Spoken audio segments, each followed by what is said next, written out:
معزز سامعین گرامی قدر، زنا کی سنگینی اور قباحت کے حوالے سے اس کی طرف اٹھنے والے جو مقدمات ہیں اور دیباچے ہیں، چند گزارشات کو آپ کے سامنے رکھ رہے تھے۔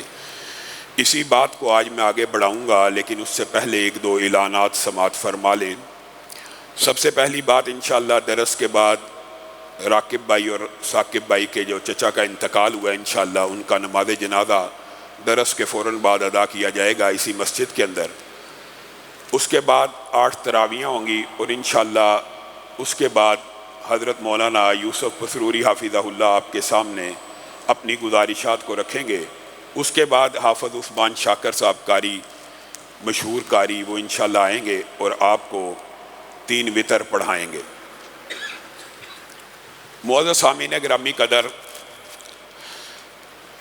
اللہ رب العزت نے زنا کے حوالے سے، جیسے کہ گزشتہ درس میں آپ کے سامنے رکھا تھا، یہ نہیں کہا براہ راست کہ زنا مت کرو، بلکہ کیا کہا؟ وَلَا تَقْرَبُوا الزِّنَا۔ زنا کے رستوں کے اوپر بھی نہیں چلنا، جو راستے زنا کے اوپر منتج ہوں وہاں پہ نہیں جانا۔ زنا کے بعد راستوں کے حوالے سے آپ کے سامنے گزارشات کو رکھا تھا کہ نظر ان میں سے ایک رستہ ہے۔ اسی طرح غیر محرم کے ساتھ جو تنہائی ہے، خلوت ہے، یہ بھی ایک رستہ ہے۔ نبی کریم صلی اللہ علیہ وسلم نے کہا جب بھی تم کسی غیر محرم کے ساتھ ہوتے ہو تو تیسرا شیطان ہوتا ہے۔ ہمارے معاشرے میں غلط العام کچھ باتیں اتنی عجیب ہیں، ہم یہ سمجھتے ہیں غیر محرم صرف وہی ہیں جو خاندان سے باہر کے لوگ ہیں۔ خاندان کے اندر جو غیر محرم رشتے ہیں، آج ہمارے معاشرے میں ان کا بھی کوئی احساس نہیں کیا جاتا۔ مثلا ممانی ہیں، مثلا چچی ہیں، مثلا سالی ہے، مثلا بردر اللہ ہے، بہنوئی ہے، مثلا خالو ہے، مثلا پھپھا ہے، دیور ہے، جیٹھ ہے۔ یہ سارے وہ رشتے ہیں جو گھروں کے اندر موجود ہوتے ہیں، اور ان سے پردے کا تو دیندار گھرانوں میں بھی کوئی کنسیپٹ موجود نہیں۔ حالانکہ رسول اللہ صلی اللہ علیہ وسلم نے واضح طور پہ کہہ دیا تھا دیور تو موت ہے، جیٹھ تو موت ہے، یعنی ان رشتوں کے ساتھ برائی میں مبتلا ہونے کا اندیشہ زیادہ ہے اور زیادہ ہی آسان ہے۔ میرے بھائیو، ہم نے جس نظر کو بڑا چھوٹا گناہ سمجھا ہوا ہے، ٹھیک ہے پردہ عورت نے پورا کرنا ہے، لیکن مسلمان مرد کا بھی یہ حق بنتا ہے کہ اپنی نظروں کو جھکائے، اپنے نظروں کو گرائے۔ وجہ کیا ہے؟ آپ کے سامنے صرف ایک حدیث رکھوں گا، شاید آپ کو اس کی سنگینی کا اندازہ ہو جائے۔ بات آج تیزی سے مکمل کریں گے کیا کہ تاکہ زیادہ سے زیادہ احادیث کور ہو جائیں۔ ایک بندہ، صحیح حدیث آپ سب نے سنی، آپ کو یاد آ جائے گی انشاءاللہ۔ ایک بندہ کسی کے گھر میں جھانکے بغیر اجازت کے، آپ نے تالا لگایا ہوا ہے، پردہ لٹکایا ہوا ہے، یا پردے کو پیچھے کر کے جھانک رہا ہے، یا تالے کے سوراخ میں سے آنکھ لگا کے دیکھ رہا ہے۔ رسول اللہ صلی اللہ علیہ وسلم نے اس آنکھ کے بارے میں کیا اجازت دی ہے؟ ہاں الحمدللہ سب کو پتہ ہے۔ رسول اللہ صلی اللہ علیہ وسلم نے کہا یہ جو تیرے گھر میں غیر محرموں کے اوپر آنکھ اٹھ رہی ہے، اگر یہ آنکھ تالے میں سے، پردے میں سے جھانک رہی ہے تیرے گھر کی عزتوں کو، تیرے گھر کی ماؤں بہنوں بیٹیوں کو، تو اس کی آنکھ کو پھوڑ دے، تیرے اوپر کوئی بھی دیت نہیں ہے۔ صرف اسی پر بس ہے۔ بات مزید آسان کرنے کے لیے حضرت عمر کے دور میں عورتوں کے اوپر یہ فرض ہے کہ اپنی عزت کا دفاع کریں، اور یہ واقعہ بھی صحیح سند سے ثابت ہے۔ حضرت عمر کے دور میں ایک باندی کو ایک آدمی نے ورگلانے کی کوشش کی، اس باندی نے اس کو دھکا دیا، وہ مر گیا۔ اب حضرت عمر سے اس مرنے والے کا کنبہ قبیلہ آ کے کہنے لگا ہمیں دیت دی جائے یا قصاص کیا جائے۔ اس باندی نے کہا اس نے میری عزت کے اوپر حملہ کیا تھا، میں نے جوابی دفاع کرتے ہوئے اس کو مار دیا۔ تو حضرت عمر نے تفتیش کے لیے ہرکارے بھیجے، اور بعد میں کیا کہا تھا؟ قتیل اللہ، اس کو اللہ نے قتل کیا ہے، عمر اس کی کبھی بھی دیت کو ابدا کبھی بھی ادا نہیں کرے گا، اس کی دیت نہیں ہوگی۔ گویا وہ آنکھ کا پھوڑنا جو گھر میں جھانک رہی ہے اس کی بھی دیت نہیں ہے، حتیٰ کہ جو بندہ عزت کے اوپر حملہ آور ہو، اس کو اگر اس سے جان چھڑانے کے لیے اور کوئی سبیل نہ ملے عورت کو، اس کی بھی کوئی دیت اسلام میں موجود نہیں۔ یہ اسلام کے قوانین اگر معاشرے کے اندر رائج ہو جائیں تو معاشرے سے برائیاں ختم ہو جائیں گی۔ یہ جی بچوں کے ساتھ جی ریپ ہوتا، جی چھوٹی چھوٹی بچیاں، یہ جی مولوی جی یہ دیکھیں جی چھوٹی بچیوں میں کون سی ایسی بات ہے؟ جب ہم کہتے ہیں ٹھیک ہے ریپ ہو گیا تو اس کی سزا کیا ہونی چاہیے؟ موت ہونی چاہیے۔ جی کیپٹل پنشمنٹ نہیں ہونی چاہیے. جب وہ عزت کو تار تار کر رہا ہے، جب وہ آپ کی بیٹی بہن کی طرف ہاتھ بڑھا رہا ہے، تب اس کو کسی چیز کا خیال نہیں ہے. اور رسول اللہ صلی اللہ علیہ وسلم نے واضح طور پہ کہہ دیا جس وقت بندہ زنا کرتا ہے یہ حدود اللہ، یہ اللہ کی حدیں ہیں، ان کو جو بندہ جب کراس کر رہا ہوتا تو ایمان انسان کے جسم سے نکل جاتا ہے. کس طرح؟ مثال بھی سمجھا دی. جس طرح تم قمیض اتار دیتے ہو نا، گویا قمیض اتارنے سے بندہ برہنہ ہو گیا، اسی طرح ایمان قمیض اتارنے کی طرح جسم سے نکل جاتا ہے. وجہ کیا ہے؟ اگر ایمان کا کوئی ایک رائی بھی باقی ہوتا تو وہ زنا کرتا، اگر ایمان کی ایک رائی بھی باقی ہوتی تو وہ اللہ کی حدوں کو توڑتا نہیں. تو پھر اس کی سزا جب ہم کہتے ہیں کیپٹل پنشمنٹ ہونی چاہیے، تو وہ آگے سے کیا کہتے ہیں کہ نہیں جی، پہلے شور ڈالتے ہیں، ویلا ڈالتے ہیں کہ یہ کلپریٹس کو سزا دینی چاہیے. جب علماء اور مولوی کہتے ہیں ہم آپ کے ساتھ ہیں، ان کو چوک چراہے میں سنسار کیا جائے، لٹکایا جائے. اور یہ بات بھی یاد رکھیے، ضمنی طور پہ بات آئی ہے بچوں کے اغوا ڈکیتی کی اور اس طرح بچیوں کے ریپ کی، اسلام میں سزائے موت ہے. اور جب ہم یہ کہتے ہیں جی یہ جی معاذ اللہ وحشیانہ سزائیں ہیں، معاذ اللہ ثم معاذ اللہ، وَلَا تَأْخُذُكُمْ بِهِمَا رَأْفَةٌ فِي دِينِ اللَّهِ. اللہ کیا کہہ رہا ہے؟ جب ان کو کوڑے لگ رہے ہوں، جب ان کو سنسار کیا جائے تو کسی مومن کے دل میں رحم کا جذبہ بھی پیدا نہ ہو. رَأْفَةٌ فِي دِينِ اللَّهِ، رحم کی رائی بھی پیدا نہ ہو. کس کے لیے؟ اللہ کے دین کا حکم ہے. اسی لیے بات آئی ہے، ذرا سوچیں، کوڑے والی ویڈیو یاد ہے نا؟ بعض جو بڑی عمر کے ہیں سب کو یاد ہے کیسا ویلا مچا تھا. کوڑے پڑ رہے ہیں، حالانکہ ویڈیو بھی جعلی تھی، اصلی ہوتی مجرم کو لگائی گئی ہوتی. ویلا کس چیز کا؟ قرآن کی آیتوں کا انکار کرتے ہو. تمہیں ان چیزوں کے اوپر غیرت آتی ہے کہ جس کے اوپر رحم کھانے کی بھی اللہ اجازت نہیں دے رہا قرآن پاک میں. یہ مولوی کا فتویٰ نہیں ہے. اس کو جب کوڑے لگائے جائیں، کوڑے کا حکم بھی قرآن پاک میں موجود ہے. انکار حدیث والوں نے رجم کا اگر انکار کیا تو کوڑے تو قرآن پاک میں موجود تھے، پھر ویلا کس چیز کا تھا؟ پھر ان کوڑے لگنے کی ویڈیو کا ویلکم ہونا چاہیے تھا کہ اس کے خلاف ویلا اور پراپوگنڈا ہونا چاہیے تھا. رسول اللہ صلی اللہ، یہ جو سد باب ہے نا، سد باب نہ کرنا، زنا کے رستے کھول دو، زنا کو عام کر دو، سد باب نہ کرنا. رسول اللہ صلی اللہ علیہ وسلم نے کہا، صحیح حدیث ہے یہ بھی صحیح سند سے، ایک اللہ کی حد، ایک اللہ کی حد اس قرآن کے مطابق جب زمین پہ نافذ کر دی جاتی ہے، معیشت ٹھیک نہیں ہو رہی، معاشرت ٹھیک نہیں ہو رہی. رسول اللہ صلی اللہ علیہ وسلم نے کہا 40 دن پے در پہ رحمت کی بارش ہو، ایسی بارش جو گندم کو تباہ نہ کرے، جو گندم کو آبیار کرے، جو فصلوں کو لہلہائے، جو کھیتیوں کو بارآور کرے، ثمر آور کرے. وہ 40 دن تک جو بارش ہوتی ہے، جتنے پھل ثمرات برکات اس بارش کے نتیجے میں پیدا ہوتے ہیں، اللہ کی ایک حد قائم کرنے سے ان 40 دنوں سے زیادہ برکتیں نازل ہوتی ہیں. آپ نہ کریں، معاشرے کو زنا کی طرف دھکیلی جائیں، دھکیلی جائیں، دھکیلی جائیں.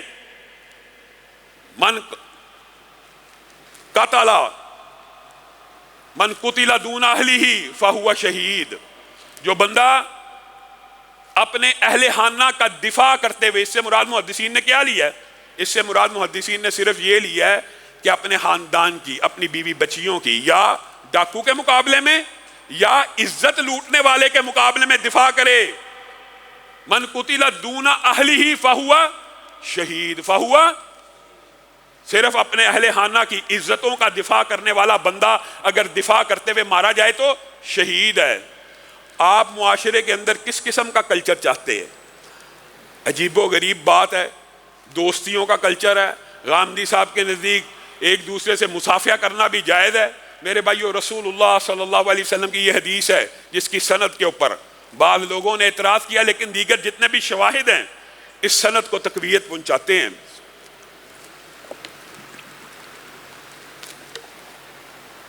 وہ حدیث کیا ہے کہ ایک تو میں آپ کو بات بتاؤں، بات آئی ہے تو آپ اگر یہودیوں کی یا یہودیوں کو چھوڑیں، چلے آپ کہیں گے پرانا مذہب ہے، انجیل کی جو اسلام سے پچھڑا ہے، انجیل کے اندر آج بھی حضرت عیسیٰ کی یہ حدیث موجود ہے، آج بھی تحریف کے باوجود، کہ وہ آنکھ جو غیر محرم کے اوپر اٹھے اس آنکھ کو باہر نکال دے، کہ اس آنکھ کی وجہ سے تیرا پورا جسم جہنم میں جلنا ہے، اس سے بہتر ہے وہ تو آنکھ ضائع کر دے تاکہ باقی جسم جہنم سے بچ جائے. یہ حدیث حضرت عیسیٰ کی انجیل میں آج بھی موجود ہے، اور ہمارے مذہب میں یہ حدیث موجود ہے جس کے سند کے اوپر آپ کے سامنے رکھا کہ بات کو اعتراض ہے، لیکن تقویت پہنچاتی ہیں دیگر روایت. وہ کیا ہے کہ تمہارے لیے بہتر ہے، تم سب کے لیے بہتر ہے، میرے لیے بہتر ہے، تم سب کے لیے بہتر ہے، کہنے والے کے لیے، میری ماؤں بہنوں بیٹیوں کے لیے غور کریں.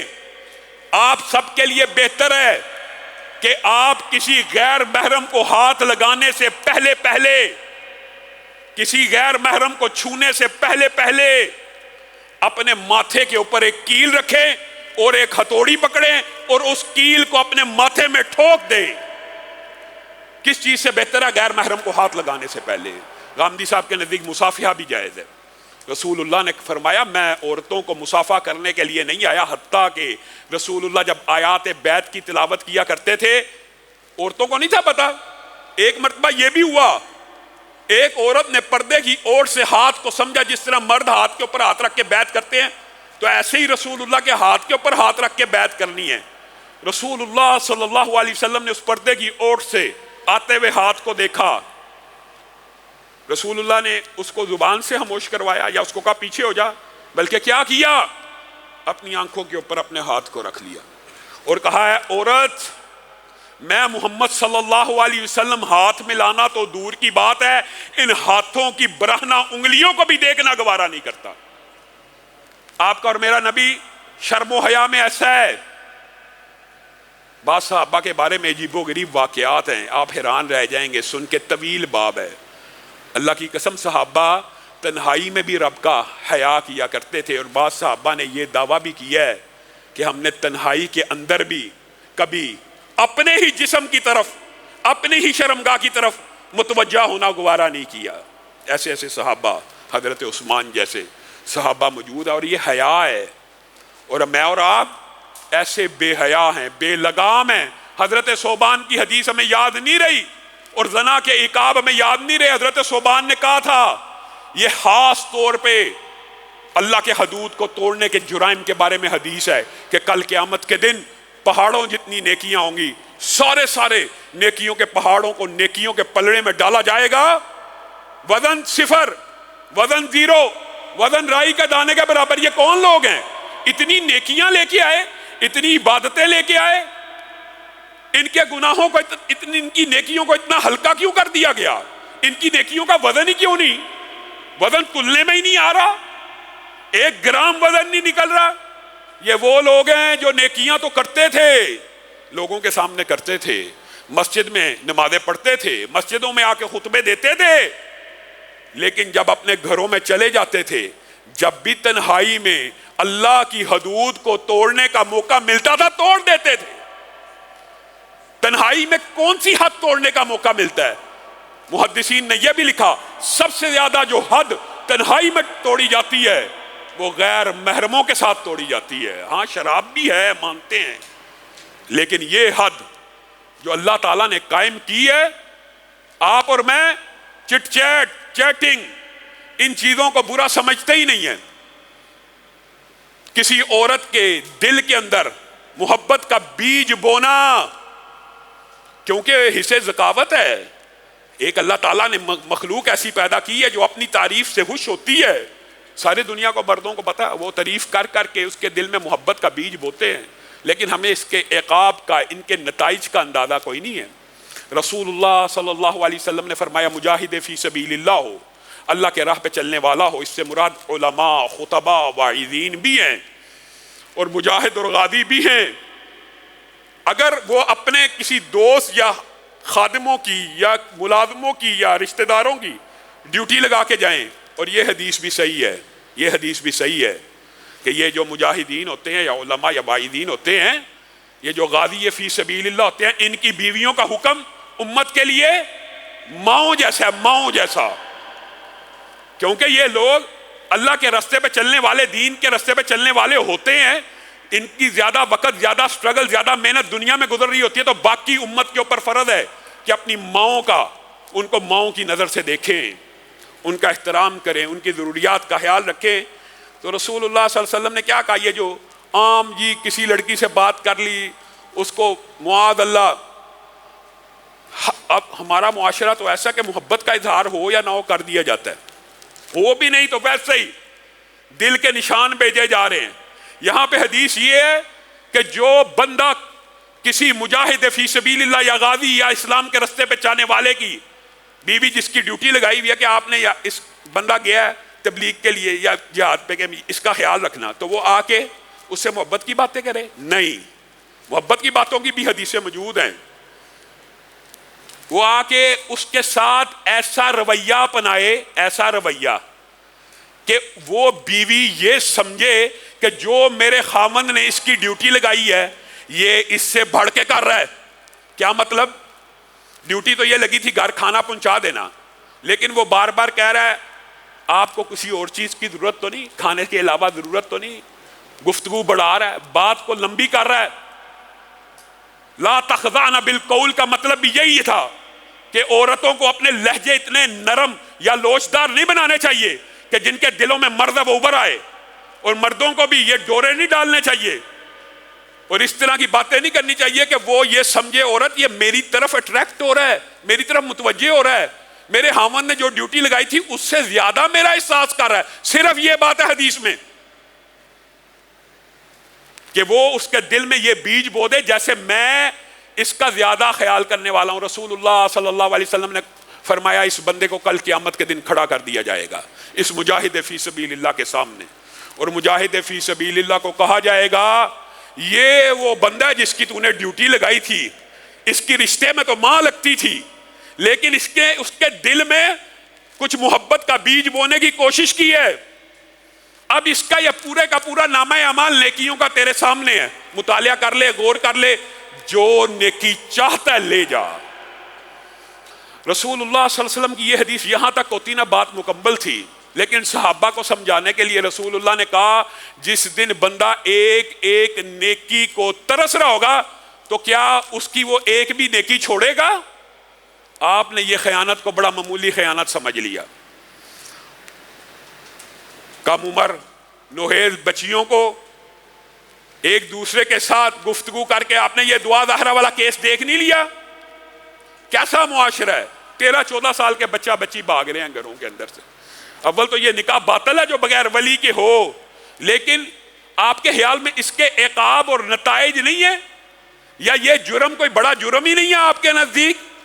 رسول اللہ صلی اللہ علیہ وسلم کی صحیح ابن حبان میں حدیث موجود ہے, ایک راہب پرانے زمانے میں ہوا کرتا تھا, 60 برس عبادت کی, صرف سنگینی سمجھانے کے لیے کہہ رہا ہوں, 60 برس عبادت کی, 60 برس. باہر نکلا, عورت کا فتنہ مزین کیا ہوا شیطان نے سامنے لا دیا, گفتگو شروع ہوگی, بس شروع ہوگی گفتگو. جس طرح نظر ایک فتنہ ہے, گفتگو بھی ایک فتنہ ہے. گفتگو سے بات آگے بڑھ جاتی ہے, بڑھتی گئی, وہ کام ہو گیا جو میاں بیوی کے درمیان ہوتا ہے. رسول اللہ صلی اللہ علیہ وسلم نے فرمایا تھا اس راہب کی 60 سال کی نیکیوں کو ایک پلڑے میں ڈالا جائے گا اور ایک وقت کے زنا کو ایک پلڑے میں ڈالا جائے گا, اور ایک وقت کا زنا باری ہو جائے گا. 60 برس کی عبادت کھا جانے والا گناہ آپ کے اور میرے نزدیک کوئی بڑا گناہ نہیں ہے. 60 برس کی عبادتیں کھا گیا, اور یہ تو زنا کی سنگینی کی ایک حدیث ہے.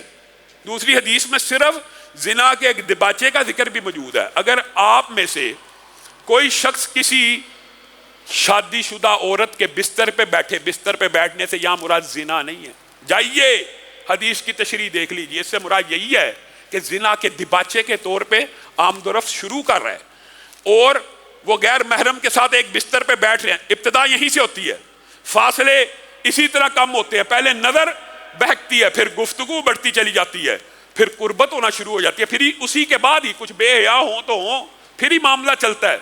تو رسول اللہ صلی اللہ علیہ وسلم نے کہا جو غیر محرم شادی شدہ عورت کے بستر پہ اس کے خامند کی عدم موجودگی میں بیٹھا ہوگا, بس گپے لگ رہی ہیں, جو بھی ہو رہا ہے, کٹھے بیٹھے ہوئے ایک بستر کے اوپر. رسول اللہ صلی اللہ علیہ وسلم نے فرمایا کل قیامت کے دن اس بندے کے اوپر ایک اژدہا مسلط کیا جائے گا. ایک اژدہا, کن اژدہوں میں سے؟ اللہ کے عذاب دینے والے اژدہوں میں سے ایک اژدہا مسلط کیا جائے گا. اللہ کے عذاب دینے والے اژدہوں کی حدیثیں آپ نے سنی ہوئی ہیں نا, ان میں سے ایک اژدہا اگر اس زمین کے اوپر سانس لے لے تو زمین کے اوپر سبزہ نہ اگے تو وہ ازدھا انسان کو ڈستا چلا جا رہا ہوگا. جس کے سانس لینے ہے پوری زمین پہ سبزہ نہیں اگتا. ہم نے ان گناہوں کو کیا سمجھا؟ اللہ کی قسم حیادار لوگوں نے بات آئی ہے ضمنی طور پہ تو کئی لوگوں کو ہو سکتا تلخ لگے، لیکن شاید بقید عزیز یہ ساتھ نہ آ سکے. یہ موضوع دوبارہ مشکل ہے. آج ہم کن چکروں میں ہیں؟ بچے بالغ ہو رہے ہیں، بچے جوان ہو رہے ہیں، ماں باپ اپنے بچے اور بچیوں کو کیا تسلی اور تشفی دے رہے ہیں، محبت کے کیا انداز دے رہے ہیں. ایک بے ایمان باہر سے آ کے آپ کی بیٹی کے ساتھ محبت کے چند الفاظ بول کے اس کا دل جیت لیتا ہے. آپ اپنی بیٹی کے سر کے اوپر کبھی دست شفقت رکھتے ہی نہیں، کبھی آپ نے اپنی بیٹی کو اپنے پاس بٹھایا ہی نہیں، کبھی آپ نے اپنی بیٹی کے ساتھ دل لگی کی ہی نہیں. تو چند الفاظ ہی اس کے دل کو جیتنے کے لیے باہر کے بچے کے کافی ہیں. اگر آپ اپنے بچوں اور بچیوں کے ساتھ محبت کا وہ انداز اپنائیں گے نہیں، پھر ان کو سیٹسفائی نہیں کریں گے. بچپن سے عجیب و غریب تربیت ہے. اللہ کے لیے، اللہ کے واسطے یہ جملے گھر میں بولنا بند کر دیجئے. اللہ کے لیے تو کچھ پڑھ جائیں گا، تو اپنے قدمات سٹینڈ ہو جائے گا، تاں تیرا بیاہ کرنا ہے. اور اللہ کے بندو، اللہ کے لیے اس جملے سے توبہ کیجئے. کم از کم بچے کو یہ کہیے میرے بیٹے کوئی غلط حرکت تو نے نہیں کرنی. جب تو کہے گا، جب تیرا دی چاہے گا میرے کان میں آ کے کہہ دی کہ میں نکاح کرنا چاہتا ہوں، میں اسی دن تیرا نکاح کر دوں گا. اللہ کی قسم یہ مرہم اور پاہا آپ رکھ کے دیکھیں تو صحیح.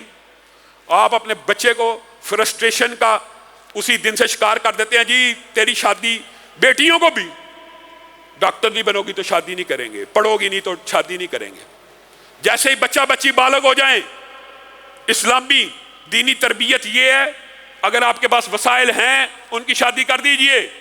عجیب و غریب معاملہ جی. کیریئر بن رہا ہے، کیریئر بن رہا ہے، کیریئر بناتے بناتے ٹریکٹروں کا جنازہ نکال دیا ہے. کیریئر نہیں بنا، بچہ پاؤں پہ کھڑا ہو گیا ہے.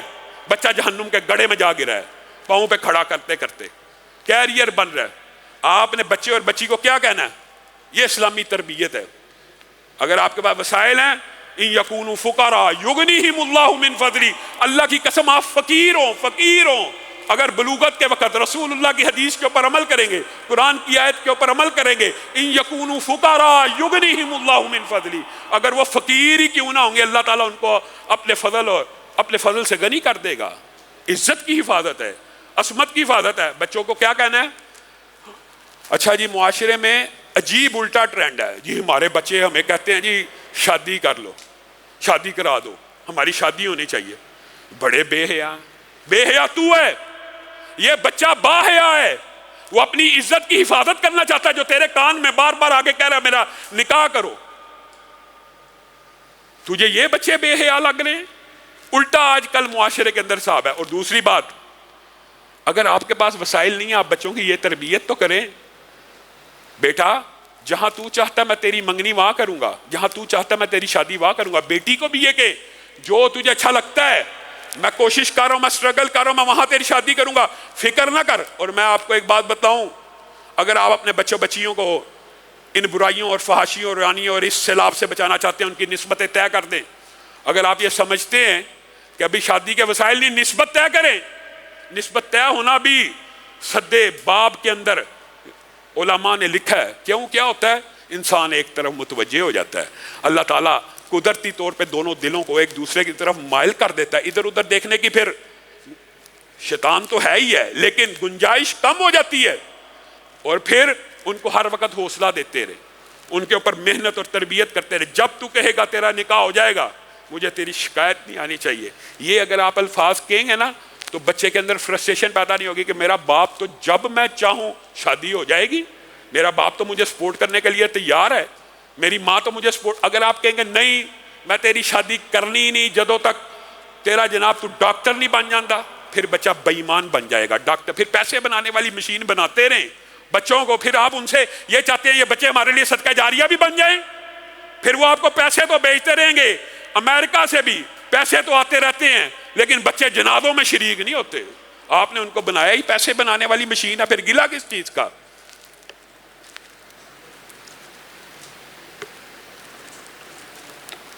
اور یہ تربیت کا انداز رسول اللہ صلی اللہ علیہ وسلم سے ثابت بھی ہے اور انہوں نے اپنے صحابہ کا کیا بھی ہے.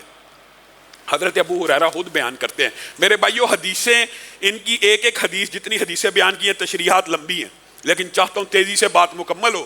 حضرت ابو ہریرہ کی ایک حدیث اس کے اوپر غور کرنا, آپ نے بعد میں بھی سوچنا ہے. اے اللہ کے رسول میرے پاس وسائل نہیں ہیں کہ میں شادی کروں, عورت کو کچھ دینے کے لیے حق مہر نہیں ہے اس کو پالنے پوسنے کے لیے, اللہ کے لیے مجھے خصی ہونے کی اجازت دے دیجیے, اللہ کے لیے مجھے نامرد ہونے کی اجازت دے دیجیے. صحابی رسول کہہ رہا ہے. میں اور آپ یہ سمجھتے ہیں جی نہیں ہمارا بچہ بڑا اس کا نفس جی کنٹرول میں ہے, وہ بڑے ضبط میں ہے. وہ بعد میں پتہ لگتا ہے جب شکایتیں آ جاتی ہیں کہ کتنے کو کنٹرول میں ہے. وما ابرئ نفسی, ایک پیغمبر اور رسول خدا کہہ رہا ہے وما ابرئ نفسی ان النفس لامارۃ بالسوء. میں اپنے نفس کی بڑائی بیان نہیں کرتا. کون کہہ رہا ہے؟ یوسف. کتنا عظیم پیغمبر ہے جس نے نفس کے اوپر کیسا کنٹرول کیا. قال معاذ اللہ, دنیا کی خوبصورت ترین عورت نے برائی کی دعوت دی ہائی تلک. قال معاذ اللہ رب السجن احب الی مما یدعوننی الیہ.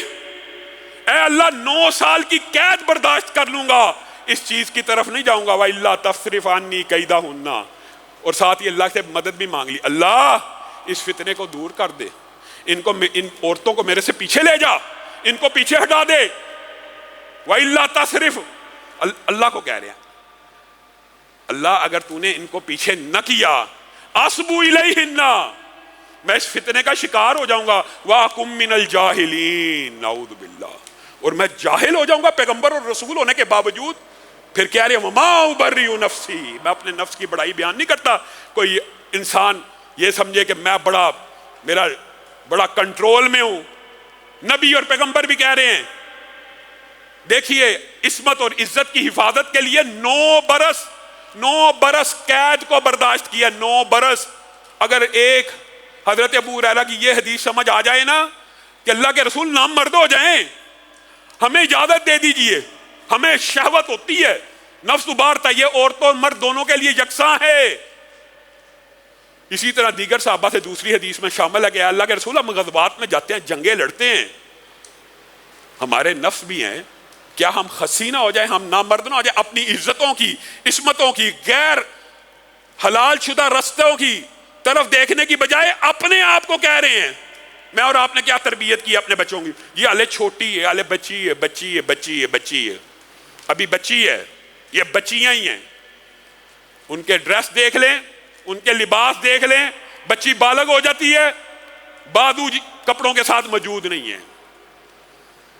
آسیات, آریات, قاسیات, مائلات, ممیلات, یہ سارے کے سارے 4 کے 4 الفاظ حدیث کے ہیں.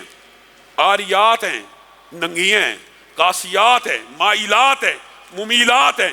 ان سے مراد ننگیوں سے مراد, مائل کرنے والیوں سے مراد, مائل ہو جانے والیوں سے مراد یہ ہے کہ وہ برہنہ پھرتی ہیں. اللہ کی قسم یہ مراد نہیں ہے. جائیے کسی ایک محدث نے اس حدیث کی یہ ٹرانسلیشن کی, حدیث کیا ہے نہ اللہ تعالیٰ, اور حدیثیں متعدد ہیں. یہاں پہ جو ایک روایت کے الفاظ کیا ہیں, یہ جنت میں داخل ہونا تو دور کی بات ہے, جنت کی خوشبو بھی نہیں پائیں گی, اور جنت کی خوشبو تو کئی 100 سال کے فاصلے سے آنا شروع ہو جاتی ہے. یہ خوشبو بھی نہیں پائیں گی. کون؟ آریات ہیں, قاسیات ہیں, مائلات ہیں, ممیلات ہیں. یہ کون ہیں؟ یہ وہ ہیں جو برہنہ نہیں پھرتی لیکن کپڑے ایسے پہنے ہوئے ہیں. اس کی محدثین نے 2 تشریحیں کی ہیں. کپڑے ایسے ہیں کہ سی تھرو ہیں, بازو بھی نظر آ رہے ہیں, چند اعضاء کے علاوہ ہر چیز نظر آ رہی ہے. یا دوسری تشریح یہ ہے کہ کپڑے تو ساتر ہیں, سی تھرو نہیں ہیں, لیکن جسم سے ایسے چپکے ہوئے ہیں کہ گویا برہنہ ہی ہے عورت. کیا چھپا رہی ہے؟ جو چھپانے کی چیز ہے وہ چھپا نہیں رہی, پھر کیا چھپا رہی ہے؟ پھر شیطان ان اعضاء کو مزین کرتا ہے. یہ بھی حدیثیں موجود ہیں, لوگوں کے دلوں میں وہ تیر چلتے ہیں اور زنا کے رستے آسان ہو جاتے ہیں. اسی لیے رسول اللہ صلی اللہ علیہ وسلم نے فرمایا تھا جو 2 چیزوں کی گارنٹی دے دے, ایک زبان اور ایک شرمگاہ, میں رسول اللہ صلی اللہ علیہ وسلم اس کو جنت کی گارنٹی دیتا ہوں. یہ حیادار لوگ اتنی سی, یہ تو زنا تو بڑی دور کی بات ہے, زنا کی طرف جانے سے پہلے پیغمبر خدا حضرت یوسف نے 9 سال کی قید کو برداشت کیا اور دوسرے پیغمبر کی سنت کیا. اللہ اکبر. حضرت موسیٰ نے نکاح کیا. ایک نے زنا سے بچنے کے لیے 9 سال قید کی ہے اور حضرت موسیٰ نے نکاح حلال رستے کو آسان کرنے کے لیے 10 برس نوکری کی ہے. 10 برس. ان کی بیوی کا مہر قرآن پاک میں کیا ہے؟ بزرگ سے کیا طے کرتے ہیں؟ ٹھیک ہے 8 برس یا 10 برس میری مرضی، دونوں میں سے جو مدت پوری کروں گا. کس کے لیے؟ نکاح کے لیے. میں اور آپ کیریئر بن جائے، نکاح نہ ہو. یہ پیغمبر خدا نکاح کا مہر 10 سال کی خدمت ملازم بن کے رہنا گوارا کر رہے ہیں. کس کے لیے؟ حلال رستے کے لیے.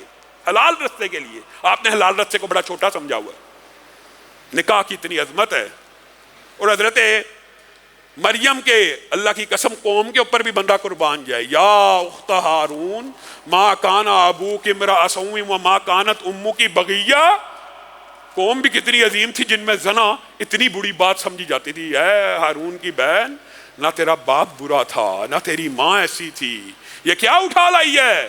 اور مریم کی حیا کا اندازہ کیا ہے؟ ان کو پیغمبر کی، ان کو رسول خدا کی بشارت مل رہی ہے. کوئی چھوٹی بشارت ہے، عام فہم بات بتائیے. ایک آپ کے گھر کیا پیدا ہونے والا ہے؟ ایک رسول، ایک نبی، ایک بہت جلیل القدر پیغمبر پیدا ہونے والا ہے. وہ آگے سے کیا کہہ رہی ہیں؟ یا لیتنی مت قبل ھذا وکنت نسیا منسیا. سبحان اللہ. مریم کی پاک بازی کی بھی انتہا ہے. بشارت پیغمبر کی، رسول کی، اور وہ رو رہی ہیں یا لیتنی مت قبل ھذا. اے کاش اس بشارت اور خوشخبری سے پہلے کہ میں بچہ جنوں گی بغیر خامند کے، لوگ کیا کہیں گے؟ یا لیتنی مت قبل ھذا وکنت نسیا منسیا. اے کاش کہ میں اس سے پہلے مر چکی ہوتی اور میرا نام و نشان ہی دنیا میں نہ ہوتا.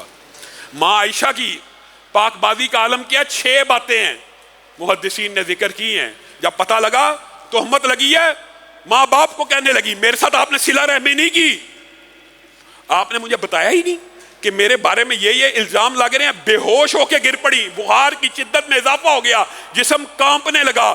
2 راتیں لگاتار اور 1 دن روتی رہی. کیا گناہ کیا تھا؟ گناہ کا صرف الزام تھا، الزام جھوٹا جس کو اللہ نے آسمان کی بلندیوں سے ریجیکٹ کر دیا. اس الزام کے لگنے، اس بہتان کے، یہ اتنا کبھی اور سنگین جرم ہے. وہ پیغمبر خدا کی ماں بن رہی ہیں اور وہ کہہ رہی ہیں کاش میں مر جاتی. ماں عائشہ کے اوپر جھوٹی تہمت لگ رہی ہے اور وہ بے ہوش ہو کے گر رہی ہیں. اور اس کی تہمت لگانے والوں کے اوپر بھی ان الذین یرمون المحصنات الغافلات المؤمنات لعنوا. قیامت تک کے لیے یہ حکم ہے. جو بندہ کسی پاک باز عورت کے اوپر اتنا بڑا ایلیگیشن لگا دے گا، یہ اس کے موت کے برابر ہے. اس کے لیے دنیا کے اندر بھی عذاب ہے اور آخرت کے اندر بھی عذاب ہے. میرے بھائیو، یہ کوئی چھوٹے عذاب نہیں ہے، یہ کوئی چھوٹے عقاب نہیں ہے. دنیا کے اندر تو اس کی سزا رجم وغیرہ موجود ہے ہی ہے، لیکن آخرت کے اندر 2 عذابوں کو بیان کر کے اپنی بات کو، اس اور دیگر گناہ جن کے ساتھ ہمیشگی کا ذکر ہے، وہاں پہ لے کے جا کے اپنی بات کو ختم کروں گا. رسول اللہ صلی اللہ علیہ وسلم نے معراج کی رات میں یہ برے کام کرنے والوں کی 2 سزائیں بیان کی ہیں. دنیا کے اندر تو عتاب ابو نما سے سنتے رہتے ہیں. رسول اللہ نے کہا جس قوم میں زنا عام ہو جائے، پھر آسمان سے ایسی بیماریاں اترتی ہیں جن کے نام تم نے اپنے باپ دادوں سے نہیں سنے ہوں گے. سنا تھا کرونا کا نام باپ دادوں سے؟ ایسی بیماریاں اتریں گی. ایڈز سنی تھی؟ ایسی تکلیفیں جسموں میں پیدا ہوں گی جو پہلے تم نے سنی نہیں ہوں گی. یہ ساری کی ساری فحاشی کی عطا، عریانی کی ایسا. اور میرے بھائیو، جس معاشرے میں اللہ کی قسم نکاح مہنگا ہو جائے، اس معاشرے میں زنا سستا ہو جاتا ہے. آپ نے نکاح کو مہنگا کر دیا، نکاح کو مشکل کر دیا. شادی حال چاہیے، 17 لاکھ چاہیے، 10 لاکھ چاہیے، 20 لاکھ چاہیے، 30 لاکھ چاہیے. اتنے پیسے چاہیے تو نکاح ہوگا. جب نکاح مہنگے ہوں گے پھر زنا عام ہو جائیں گے.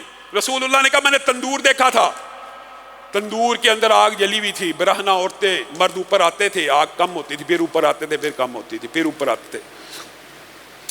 اور میں نے پھولے ہوئے جسم دیکھے تھے جن میں سے باتھ روموں کے اندر جو ایک عرصہ سے استعمال نہ ہو، مراحیض، حدیث کا لفظ ہے، باتھ روم، ٹوائلٹس، جس طرح ان کے اندر ایک عرصہ نہ دھونے سے سمیل پیدا ہوتی ہے، وہ بدبوئیں آ رہی تھی. اور جو بندہ اس برائی میں پڑ جاتا ہے قرآن پاک میں یلقا اسامہ یلقون غیا، یہ ساری آیتیں آپ نے سنی ہوئی ہیں نا، یضاعف لہ العذاب یوم القیامۃ ویخلد فیہ مہانا. آپ کو میں ایک حیرت انگیز بات بتاتا ہوں، شاید آپ کے علم میں پہلے نہ ہو.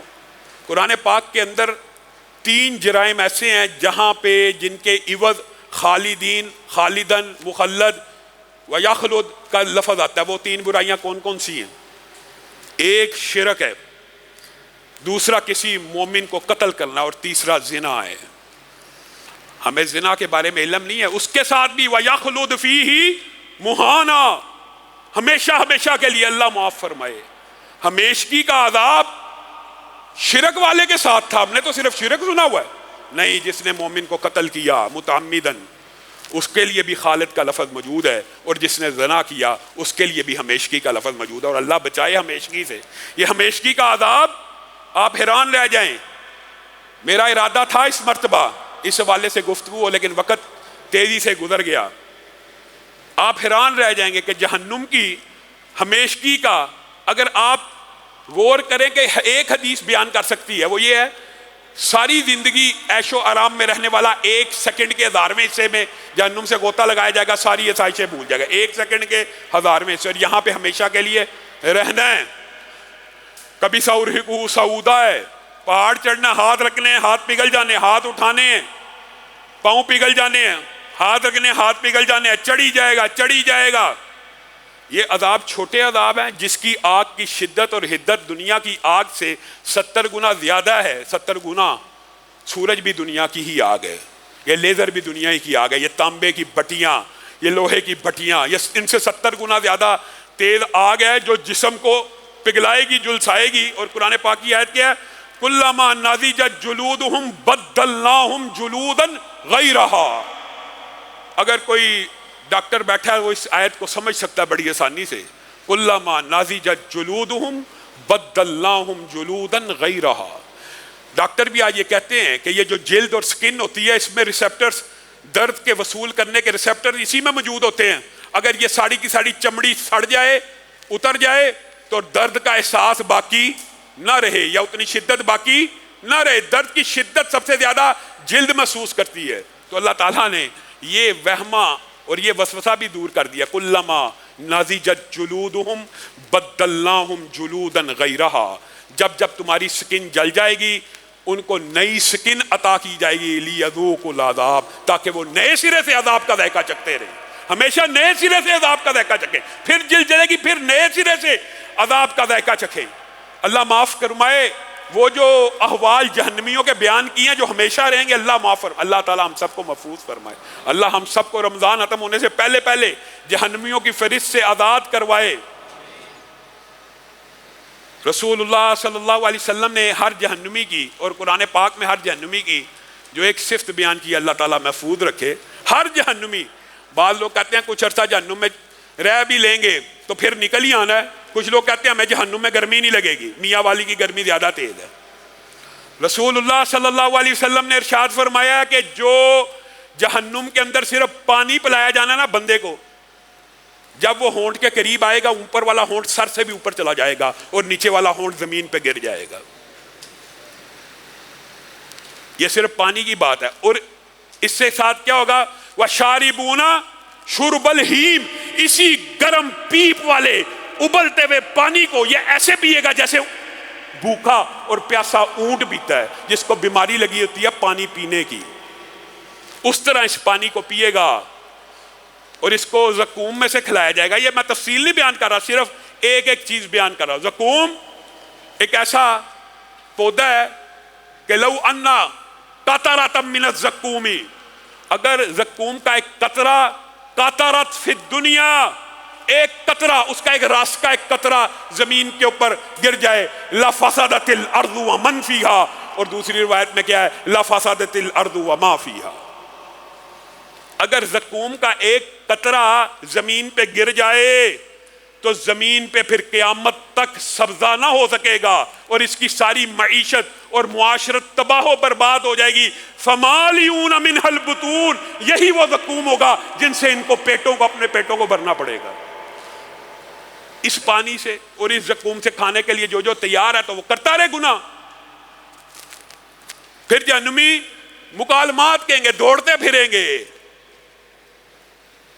انا آتانا ساداتنا وکبرانا فاضلونا السبیل. کیا فائدہ اس دن کہنے کا، اے اللہ ہم اپنے پادریوں، پیروں، بڑوں، سرداروں، علماء، واعظین کے پیچھے چل پڑے تھے، انہوں نے ہمیں گمراہ کیا، ان کو دگنا عذاب دے. اللہ کہے گا دونوں کے لیے دگنا ہے. استبرأ الذین اتبعوا من الذین اتبعوا. پہلے یہ پیروکار کہیں گے انہوں نے ہمیں گمراہ کر دیا، ان کو پکڑ لے اللہ، ان کو دگنا دے اللہ، ہم بھی بھگت رہے ہیں، ان کو تو دگنا دے. پھر وہ کہیں گے استبرأ الذین اتبعوا من الذین اتبعوا. جو پیشوا ہوں گے نا، رہنما، وہ کہیں گے دفع ہو جاؤ، ہم نے کہا تھا ہمارے پیچھے چلو. وہ ان سے برات کریں گے کہ آج ہمارے لیے دگنا عذاب مانگ رہے ہو. پیشوا اپنے ماننے والوں سے دور ہوں گے، ماننے والے پیشواؤں کو لعنت ملامت کر رہے ہوں گے. سارے جہنمی کہیں گے اصل بیڑا گرک تو ہمارا شیطان نے کیا. شیطان کے پاس جائیں گے، اور یہ بھی صحیح حدیث اور قرآن کی آیت سے ثابت ہے.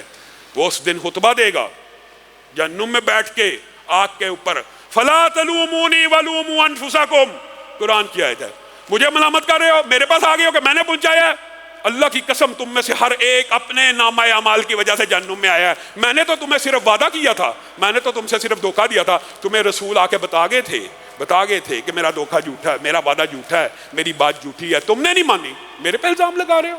فلا تلومونی ولوموا انفسکم. اپنے اوپر الزام دھرو، دوڑ جاؤ، میرے پہ الزام لگانے آ گئے ہو. یہ عذاب کی شدت بھگت کے جہنمی تنگ آ جائیں گے. جہنمی تنگ آ جائیں گے، حضناتی جہنم کے پاس پہنچیں گے. عذاب بھگتا نہیں جا رہا، گرم آگ پانی ہے، اسی سے پیٹ بھرا جا رہا ہے زقوم سے، اور مختلف عذاب ہیں. کبھی موقع آیا اس حوالے سے تفصیلاً گفتگو کریں گے. ادعوا ربکم یخفف عنا یوما من العذاب. اے حضناتی جہنم، ادعوا ربکم، اپنے رب سے ایک بات تو کہہ دو، ہمارا ایک پیغام پہنچا سکتے ہو؟ جی ہاں بتاؤ. ادعوا ربکم یخفف عنا یوما من العذاب. اپنے رب سے کہو اتنا پے در پہ عذاب ہے، ایک سیکنڈ کی مہلت نہیں ہے، ایک سیکنڈ کا آرام نہیں ہے، ایک سیکنڈ کا سکون نہیں ہے، ایک سیکنڈ کی نیند نہیں ہے. آگ ہے، بچھو ہیں، ازدے ہیں، پیپ ہے، خون ہے، کھولتے ہوئے دریا ہے، پانی ہے، زقوم ہے. یخفف عنا یوما من العذاب. اللہ کو کہو اللہ کے لیے ایک دن کی چھٹی دے دیا کرے، ایک دن عذاب کو روک لیا کرے. کیا تمہارے پاس رسول آئے تھے؟ کوئی واعظین ایسے موجود تھے جنہوں نے رسولوں کا پیغام پہنچایا؟ واقع ایک جہنم تھی، آئے تھے. ایک جہنم اس دن، ایک جہنمی اس دن انکار نہیں کر سکے گا. ایک جہنمی بھی یہ نہیں کہے گا میرے تک پیغام نہیں پہنچا. وہ کہے گا ہاں سنی تھی، بات سنی تھی. فدعوا وما دعاء الکافرین الا فی ضلال. تو پھر آج چیخو چلاؤ، تمہاری دعاؤں کو آج تمہارا رب سننے والا نہیں ہے. حضناتی جہنم سے مایوس ہو جائیں گے، ایک عرصہ گزار لیں گے. اللہ تعالی ہم سب کو محفوظ رکھے. یا مالک لیقضی علینا ربک. اب یہ جو مالک ہے یہ اللہ نہیں ہے، یہاں پہ مراد جہنم کا دروغہ حاضن فرشتہ ہے جو قرآن پاک میں ذکر ہے. یا مالک لیقضی علینا ربک. اے مالک، اللہ سے کہیے ایک دن کی چھٹی نہیں ملتی، ایک سیکنڈ کا عذاب نہیں ٹلتا. لیقضی علینا ربک، اللہ کو کہ موت ہی دے دے. مالک رب سے کنسلٹ کرنے کے بعد کہے گا انکم ماکثون. تمہارے رب نے جواب دیا ہے تمہاری زندگی ہمیشہ ہمیشہ کے لیے ہے، موت کو قربان کر دیا گیا. جب حضناتی جہنم اور مالک سے مایوس ہو جائیں گے تو اللہ کو ڈائریکٹ پکارنا شروع کر دیں گے. ربنا اخرجنا منہا فإن عدنا فإنا ظالمون. اللہ تعالی ہمیں ان لمحات سے محفوظ رکھے. ربنا اخرجنا منہا فإن عدنا فإنا ظالمون. حضرتی جہنم کی سفارش آپ نے نہیں مانی، مالک کی سفارش نہیں مانی. ربنا اخرجنا منہا فإن عدنا فإنا ظالمون. اے رب ایک مرتبہ، صرف ایک مرتبہ اس آگ سے نکال دے، اور اپنی بندگی کا حکم دے، 50,000 سال کی زندگی ملے گی، سجدوں سے سر نہیں اٹھائیں گے، زبان کے اوپر تیرا ذکر ہوگا، ایک مرتبہ یہاں سے نکال دے۔ اللہ تعالیٰ جواب میں کیا کہیں گے قرآن پاک میں؟ اخسؤوا فیہا ولا تکلمون، اے جہنمیوں دفع ہو جاؤ اور شٹ اپ، آج کے بعد میرے سے کلام نہیں کرنا، میں تمہارا رب تم سے ناراض ہوں۔ آگے سے کیا کہیں گے؟ آپس میں ہم صبر ہی کر لیتے ہیں، اللہ کے عذاب پہ شاید اس صبر کے بدلے میں آج اللہ ہمیں نجات دے دے، پھر صبر کرتے کرتے ایک عرصہ بیت جائے گا، وہ کیا کہیں گے؟ سواء علینا اجزعنا ام صبرنا ما لنا من محیص، آج ہم صبر کریں یا چیخیں مارے، ہمیں اس دردناک عذاب سے کوئی نہیں بچا سکے گا۔ اللہ تعالی ہمیں ان عذابوں سے محفوظ رکھے۔